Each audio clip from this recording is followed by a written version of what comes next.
بات کریں گے 500 ایشیا کی یونیورسٹیز میں ایک پاکستانی یونیورسٹی نہیں آئی. کیوں نہیں آئی؟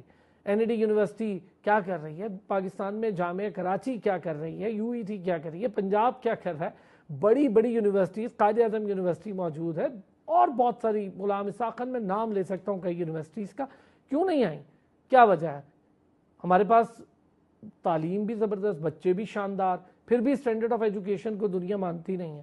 علی رضا خان صاحب ماہر تعلیمی امور ہے اور مختلف معاملات پر ان سے آج بات ہوگی. انہوں نے ہمیں جوائن کیا. علی رضا صاحب بہت شکریہ، آپ نے وقت نکالا. علی، پہلی بات اگر میں آپ سے ڈسکس کروں تو سب سے پہلی بات، بچے ہمارے 2,62,00,000 کے تو ایک فیگر ہے کہ اس کے قریب بچے، مجھے لگتا ہے اس سے کئی زیادہ بچے اسکول سے باہر ہیں. بڑی وجہ غربت بھی ہو سکتی ہے اور بڑی وجہ یہ بھی ہو سکتی ہے کہ شاید لوگوں کو تعلیمی نظام پر کوئی اس طرح سے ٹرسٹ نہیں ہے. لوگ سمجھتے ہیں کہ کوئی اسکل لے لو، کوئی میکینک بن جاؤ، کوئی الیکٹریشین ٹائپ چیز بن جاؤ، جس کا پاکستان میں ڈپلومے کا رواج نہیں ہے. لیکن آپ کے نزدیک بڑی وجہ کیا ہے؟ بہت شکریہ ارسلان، سب سے پہلے کہ آپ نے مجھے اس اہم، اور آپ اس طرح کے شوز کر بھی رہے ہیں کہ آپ نے اس کو اہمیت دی کہ تعلیم جس کو سب سے زیادہ اہم ہونا چاہیے اس کو اہمیت نہیں دی جاتی. دیکھیں، جو آپ نے اپنے انٹرو میں باتیں کی اس میں سے کچھ چیزوں کو میں اور آپ کے جو ہے گوش گزار کروں. آپ یہ دیکھیے کہ آپ تقریباً 3 کروڑ بچوں کی بات کر رہے ہیں، لیکن میں اس سے بڑھ کے بات کروں گا کہ جو بچے پڑھ رہے ہیں کیا وہ انٹرنیشنل لیول کے اوپر، یا انٹرنیشنل چھوڑ دیں پاکستان کے اندر جب ہم ان کو کسی بھی پلیٹ فارم کے اوپر لے کے جاتے ہیں تو کیا وہاں پر وہ کمپٹیشن میں آ سکتے ہیں؟ دوسری چیز یہ ہے کہ ہم جو بات کر رہے ہیں وہ تعلیم کی بات کر رہے ہیں. پاکستانی 75 سالہ تاریخ کے اندر صرف 4 پالیسیز تعلیم کے اوپر بنائی گئی ہیں. تو آپ یہ سوچئے کہ ہم نے تعلیم کو کتنا غیر اہم رکھا ہے. پھر آپ نے بات کی یونیورسٹیز کے حوالے سے.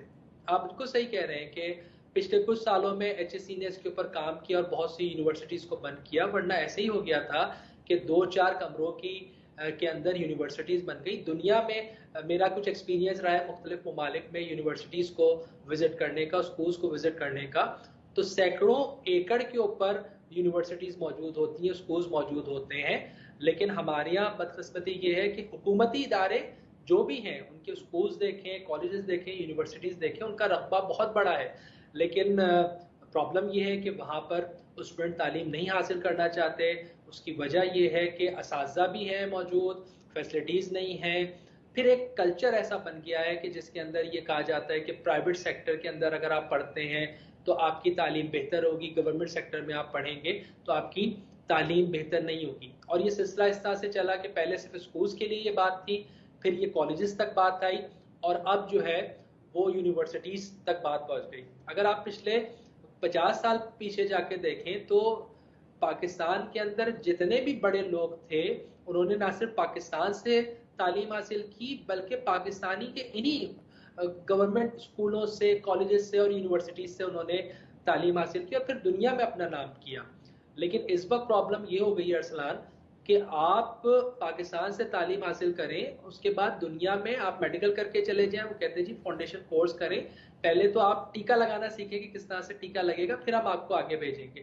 اگر آپ انجینئرنگ کر کے جاتے ہیں تو وہ کہتے ہیں جی نہیں، آپ کو تو کچھ پتہ ہی نہیں کہ انجینئرنگ کیا ہے، پہلے آپ ہمارے یہاں سے یہ کورس کیجئے، پہلے آپ انڈر آبزرویشن ہوں گے، آپ ٹریننگ کیجئے، پھر اس کے بعد ہم پروجیکٹ کریں گے. اور میں ذاتی طور پہ ایسے لوگوں کو جانتا ہوں کہ جو یہاں سے میڈیکل اور انجینئرنگ کی ڈگری لے کے گئے، لیکن انہوں نے وہاں پہ چوکیداری کی، انہوں نے وہاں پہ فیول پمپس میں جاب کی، انہوں نے وہاں پہ ریسٹورنٹس میں جاب کی. بالکل ٹھیک. انہیں دوبارہ ٹیسٹ بھی دینے پڑے، انہیں دوبارہ وہاں جا کے ٹیسٹ بھی دینے پڑ جاتے ہیں ان کے سسٹمز کو دیکھتے ہوئے. اچھا علی، آپ سے چلیں، یہ بات اگر